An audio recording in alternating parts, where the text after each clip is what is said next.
capítulo 10. Atos, capítulo 10, de 1 a 8. Então, vamos estudar hoje e vamos falar sobre o seguinte tema: um homem religioso. Todos abriram? Assim diz a palavra. Morava em Cesareia um homem de nome Cornélio, centurião da corte chamada italiana, piedoso e temente a Deus com toda a sua casa e que fazia muitas esmolas ao povo e de contínuo orava a Deus. Esse homem observou claramente durante uma visão, da hora nona do dia, um anjo de Deus que se aproximou dele e lhe disse: Cornélio. Este, fixando nele os olhos e possuído de temor, perguntou: Quem é, Senhor? E o anjo lhe disse: As tuas orações e as tuas esmolas subiram para memória diante de Deus.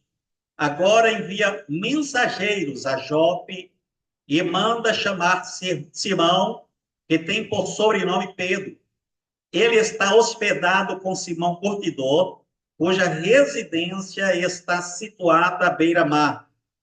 Logo que se retirou o anjo que lhe falava, chamou dois dos seus domésticos e um soldado piedoso dos que estavam a seu serviço, e havendo-lhes contado tudo, enviou-os a Jope. Até aí, vamos orar.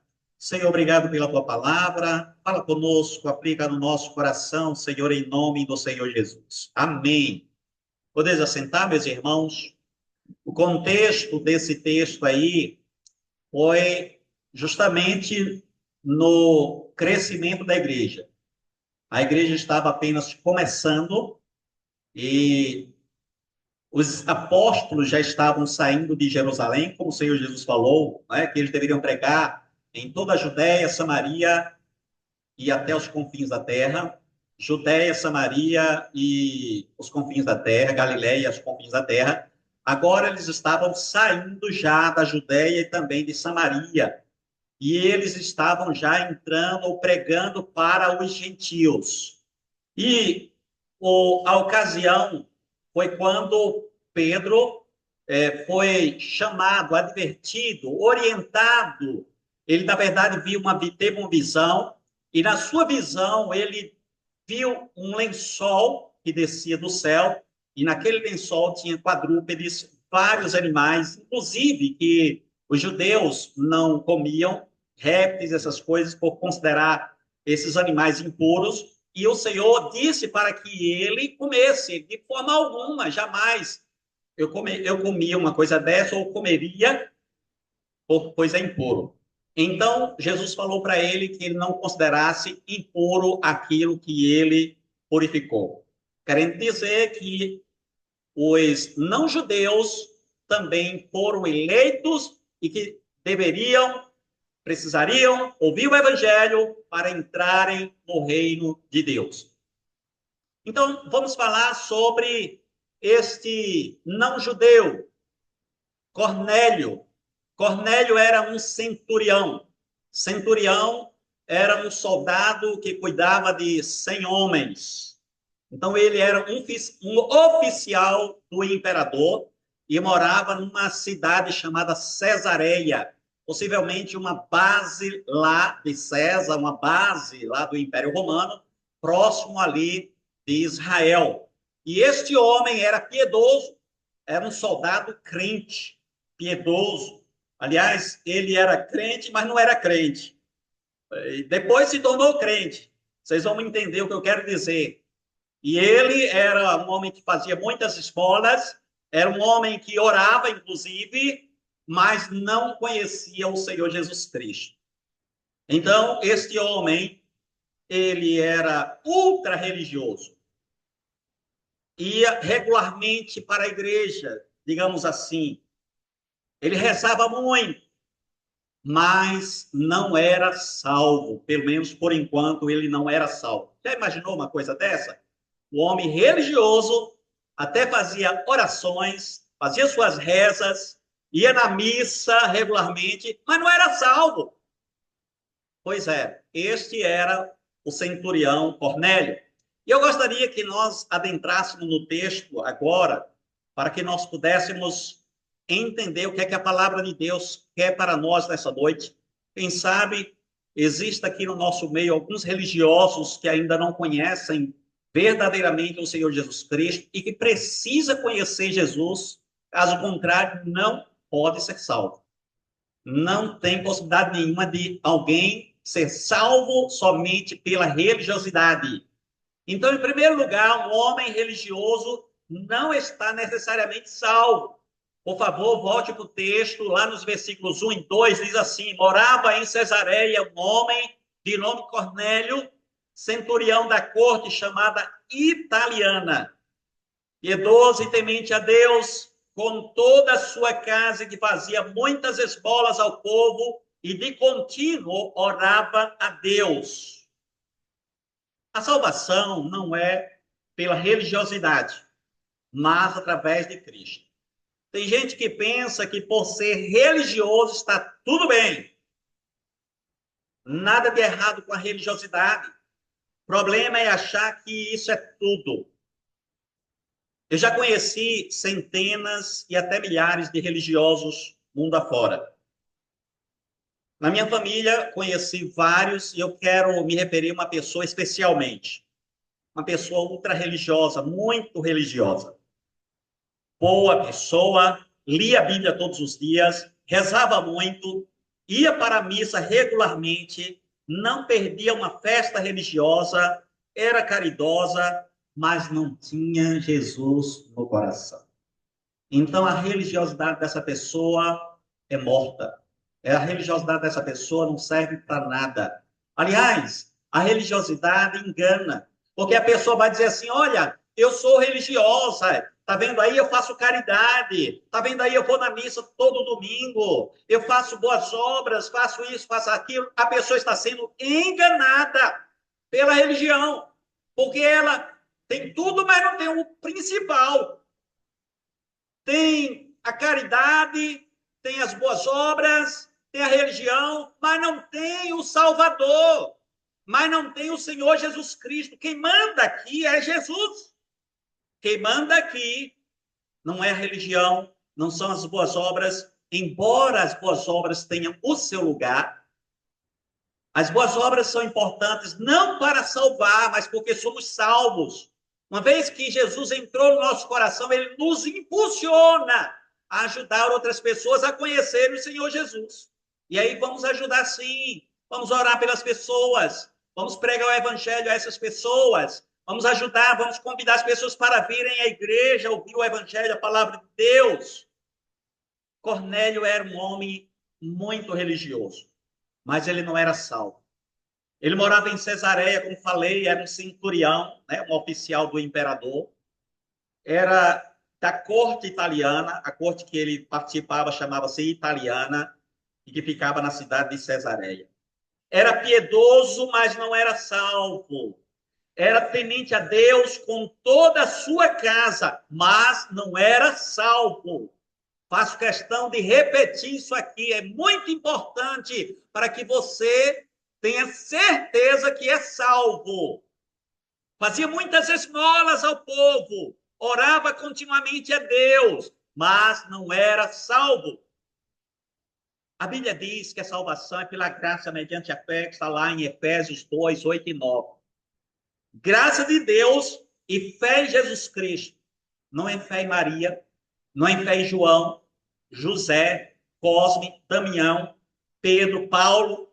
A salvação não é pela fé em você mesmo, no sacerdote, fé nas pessoas, fé na fé, mas fé em Jesus. Você precisa crer que Jesus morreu numa cruz para pagar os seus pecados. E precisa não só crer, precisa declarar isso com a sua boca para todo mundo ouvir. Que Jesus é Senhor, que Jesus é Salvador. É fundamental, é indispensável. Paulo perseguia, por exemplo, a igreja. E ao perseguir a igreja de Deus, ele achava que estava fazendo um grande favor a Deus, achava que estava fazendo uma grande caridade ao povo de Deus, mas era por engano. Paulo não era crente em Cristo Jesus.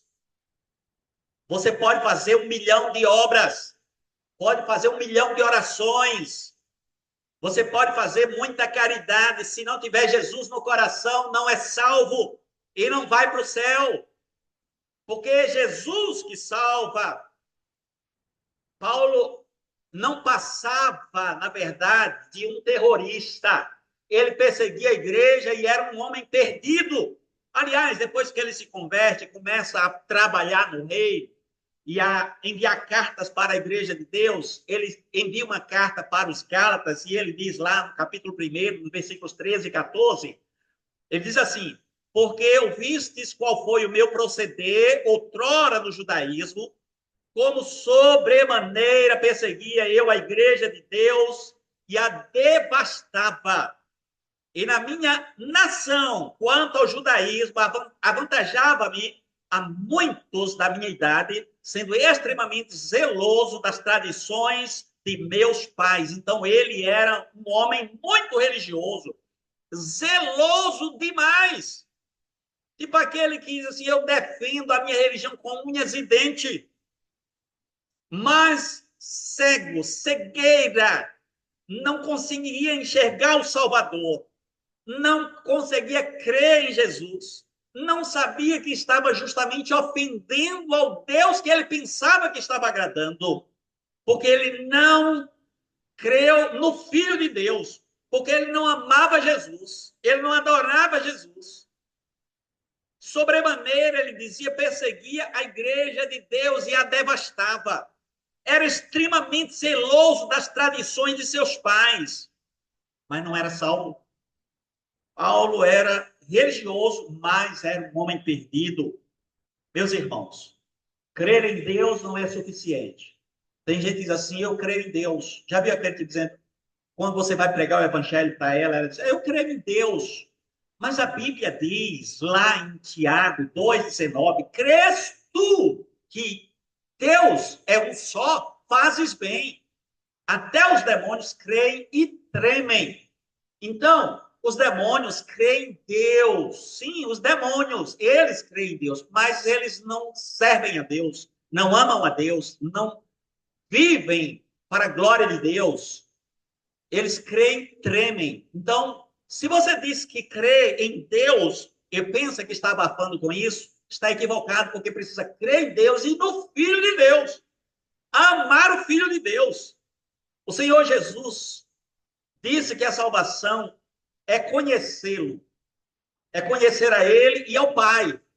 E ele disse isso lá em João 17,3, que a salvação e a vida eterna é esta, que te conheçam a ti, apontando para o Pai, e a Jesus Cristo a quem enviaste. Então, você precisa conhecer o Senhor Jesus Cristo. Você precisa amar o Senhor Jesus Cristo. Você precisa se entregar a Ele. Você saberia dizer quem é Jesus? Você sabe, se alguém lhe perguntar quem é Jesus, você saberia dizer? Você saberia pregar o Evangelho? Você já falou para todo mundo que você ama Jesus, que você é servo de Jesus, que você serve a Cristo em todo o seu coração? Se ainda não fez isso, não está salvo. Acredite. Cornélio conhecia Deus, fazia caridade, fazia orações, era religioso, mas não conhecia Jesus. É preciso amar a Jesus, meus irmãos. É preciso entregar-se a Ele. Precisa confessá-lo publicamente. Você ama o Senhor? Sabe o que a Bíblia diz sobre aqueles que não amam a Jesus? A Bíblia diz que é maldito.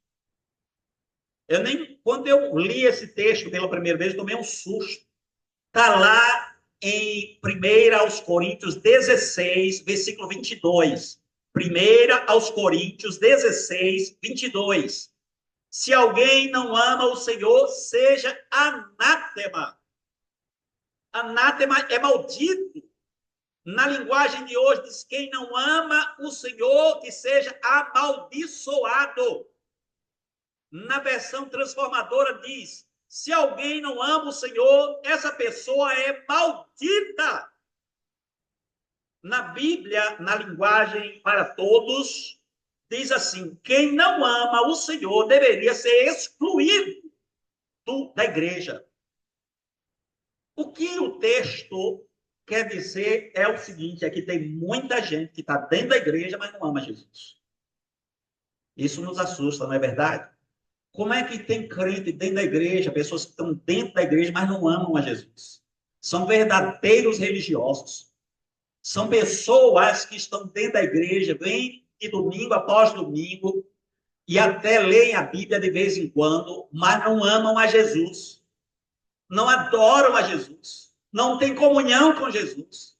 Não servem a Jesus. Não se importam com o que Jesus mandou fazer, que é pregar o evangelho. Amados irmãos, nós precisamos amar o Senhor de todo o nosso coração. É preciso entregar-se radicalmente a Ele. Pedro diz: arrependei-vos, pois, e convertei-vos, para serem cancelados os vossos pecados. Agostinho, o último dos pais da igreja, que viveu no quarto século, disse o seguinte: tarde te amei. João, o apóstolo João disse: conhecereis a verdade, e a verdade vos libertará.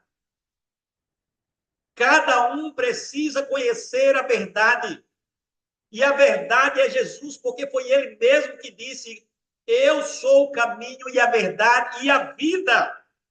Davi disse no Salmo 37:5: entrega o teu caminho ao Senhor, confia nele e o mais ele fará. E aí a pergunta é: será que nós já temos realmente feito essas coisas? Já nos encaixamos, já nos arrependemos, já nos convertemos? E já dissemos, como Agostinho: tarde te amei, já conhecemos a verdade, já entregamos o nosso caminho ao Senhor verdadeiramente.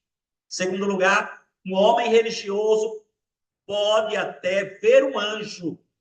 Por favor, veja aí na sua Bíblia, nos versículos 3 a 4, 3 e 4. Esse homem observou claramente durante uma visão, cerca da hora nona do dia, um anjo de Deus que se aproximou dele e lhe disse: Cornélio. Este, fixando nele os olhos e possuído de temor, perguntou: o que é, Senhor? E o anjo lhe disse: as tuas orações e as tuas esmolas subiram para a memória de Deus. Veja, ver um anjo é um privilégio muito grande. Cornélio viu um anjo de Deus. Porém, um anjo não pode salvar. Quem vê um anjo não significa que está salvo. Muitos na história viram anjos, ou alegam ter visto anjos. Por exemplo, Maomé.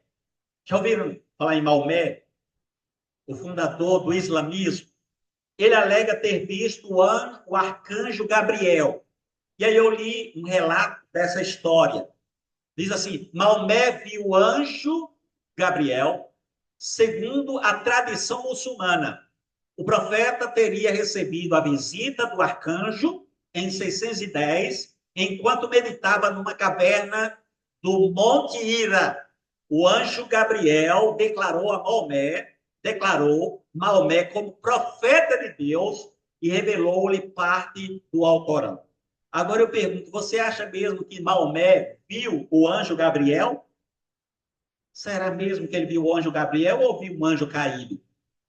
Outro religioso que nós entendemos que não era salvo nem aqui nem na China foi um homem chamado Joseph Smith, o fundador da Igreja Mórmon. O texto diz o seguinte: Joseph Smith, fundador da Igreja Mórmon, viu o anjo Moroni, que em diversas ocasiões, entre 1823 e 1829, isso lá na América, né? Lá nos Estados Unidos. De acordo com Smith, o anjo Moroni disse que um livro estava escondido em placas de ouro que continha a história dos antigos habitantes do continente americano, sua origem e procedência. O anjo também disse que as placas estavam enterradas em uma colina perto da casa de Joseph. Joseph Smith disse que encontrou as placas de ouro em 22 de setembro de 1823. Uma réplica das placas está em exibição no Museu Mormon em Salt Lake City. Então, meus irmãos, este Joseph Smith alega ter visto um anjo, e esse anjo trouxe algumas revelações para ele, e ele fundou uma igreja que mais parece uma igreja de Satanás do que uma igreja de Deus. Porque é uma igreja que a vida toda defendeu o casamento polígamo, ou seja, o casamento de um homem com várias mulheres. Isso aí é sabido de todo mundo, embora hoje em dia parte dessa igreja já tem uma parte dessa igreja que não defende mais este absurdo. Então, não tem base bíblica nenhuma. São pessoas que viram anjos, mas não foram salvas. E aí tem gente que diz, eu vejo um anjo, eu vi um anjo. Mas e daí? Você viu Jesus? Você entregou a sua vida a Jesus? Você creu em Jesus de todo o seu coração? Agora, Cornélio viu um anjo de verdade e este anjo o conduziu a Cristo e ele foi para Cristo. Não é isso que diz o texto, lá nos versículos 3 em diante, da parte B? Um anjo de Deus que se aproximou dele, lhe disse, Cornélio, fixando nele os olhos e possuído de temor, perguntou, que é, Senhor? E o anjo lhe disse, as tuas orações e as tuas esmolas subiram para a memória diante de Deus. Veja que Deus não ignora as orações, as esmolas dos pagãos, mas os pagãos precisam de Jesus. Os pagãos precisam se converter a Jesus. E Deus manda o seu anjo. Quantos anjos já falaram para você sobre o evangelho? Eu estou me referindo a anjos humanos, porque um pregador do evangelho, para mim, é um anjo. É um anjo de Deus. Aliás, a palavra anjo significa mensageiro. Se eu prego o evangelho, eu sou um anjo, por assim dizer. Quantos já pregaram o evangelho e você tem endurecido o coração a vida toda? Tem resistido? Tem estado longe do Senhor Jesus Cristo? O anjo estava conduzindo Cornélio a Cristo, o Salvador. Apesar das esmolas e das orações, Cornélio ainda não era salvo. Terceiro e último lugar, um anjo religioso, um homem religioso pode ser salvo. Vejamos lá nos versículos 5 a 8. Diz assim, agora envia mensageiros a Jope e manda chamar Simão, que tem por sobrenome Pedro. Ele está hospedado com Simão, curtidor, cuja residência está situada à beira-mar. Logo que se retirou o anjo que lhe falara, chamou 2 dos seus domésticos e um soldado piedoso dos que estavam a seu serviço, e, havendo-lhes contado tudo, enviou-os a Jope.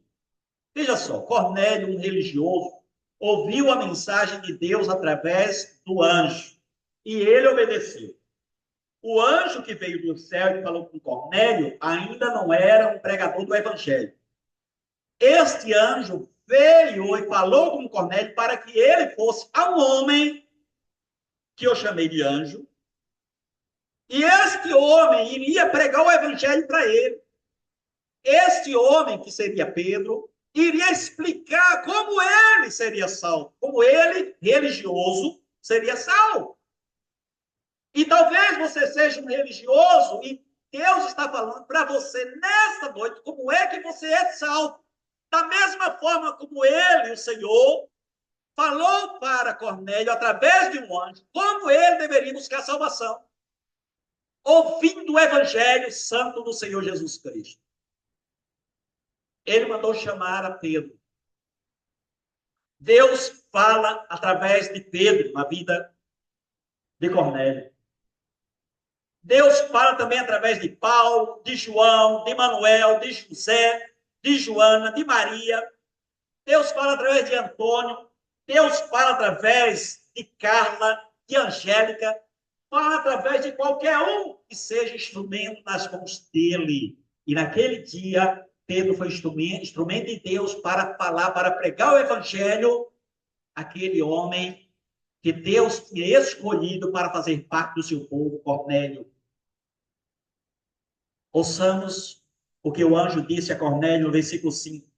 Agora envia mensageiros a Jope e manda chamar Simão, que tem por sobrenome Pedro. Ele está hospedado com Simão, curtidor, cuja residência está situada à beira-mar. Há pessoas que ouvem o evangelho centenas de vezes. Já conhece alguém assim? Ouviu centenas e até milhares de vezes. Mas mesmo assim o coração está endurecido para Jesus. É religioso. A pessoa ali é religiosa. Está ali, ó. A pessoa até faz as suas rezas. A pessoa até vai na missa de vez em quando. A pessoa faz caridade, ajuda o próximo. Mas não é salvo. Jesus ainda não entrou no coração. A pessoa ajuda tudo e a todos. Mas ele não se ajuda no sentido de que ele não creu no Salvador. Está perdido.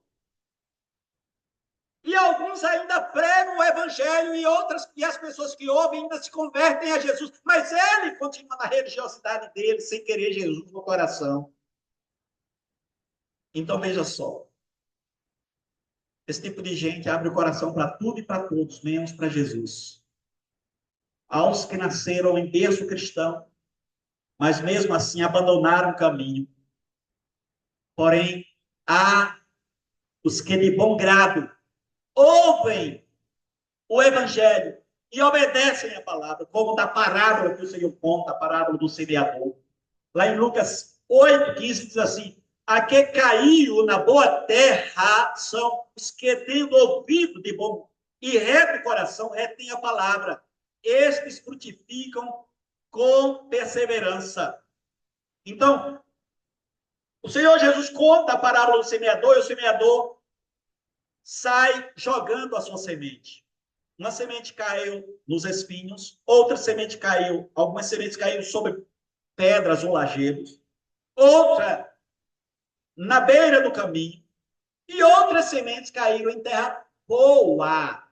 A única semente que frutificou, que produziu, foi a que caiu na terra boa. O coração desse centurião aqui, de Cornélio, era uma terra boa. Ele creu em Jesus, ele amou a Jesus, ele se arrependeu dos seus pecados, ele foi salvo, ele entrou no reino de Deus, ele passou a ter a vida eterna, porque ele creu no Salvador, porque ele creu no Senhor Jesus Cristo.